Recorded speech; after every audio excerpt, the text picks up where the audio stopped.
рейка у нас не упадет, пока мы не отцепим рулевой вал. Значит, вверху в салоне мы фиксируем ремнем безопасности руль в прямом положении. Нам не надо, чтобы он переворачивался. Сейчас мы будем откручивать вот это место и рассоединять вот здесь. И рейка у нас начнет опускаться вниз.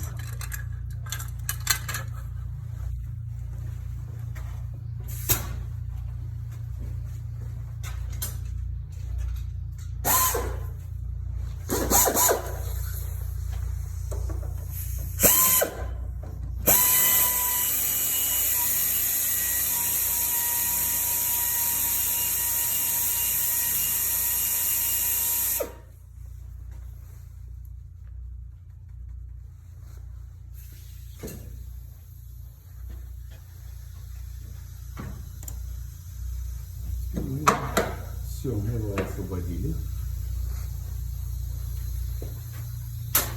Значит, теперь для простоты прям валом поворачиваем.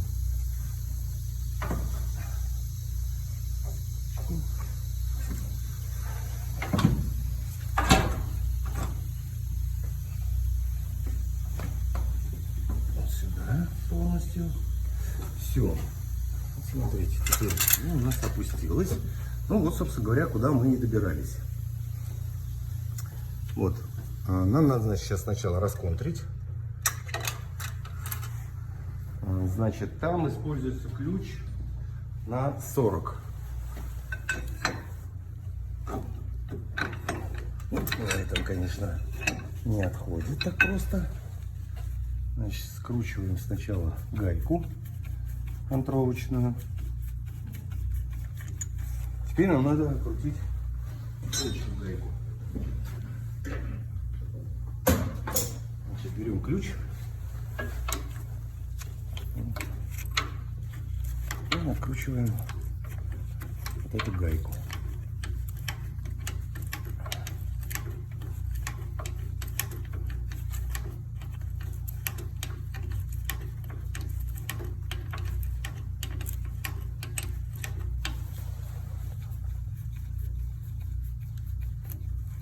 Вот мы ее открутили.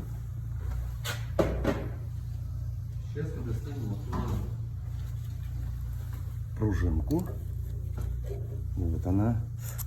Собственно говоря, со временем она, видите, она прям становится слабая-слабая. Это первое. Вал начинает болтаться, перемещаться. И достаем оттуда башмачок прижимной. Вот он. Вот у этого башмачка прижимного, попробую показать это.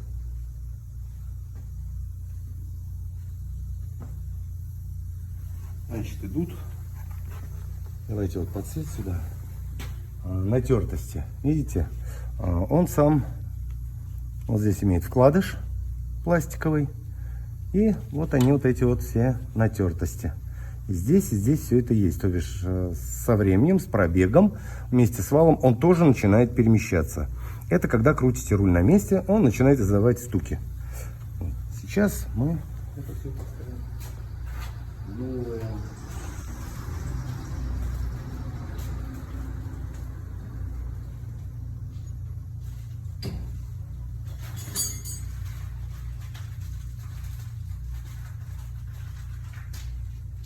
Пружинка новая, причем явно она намного мощнее, потому что она еще целая, и башмачок не стертый. Этот же башмачок используется на Subaru Outback. Значит, прежде чем ставить, мы берем литровую смазку.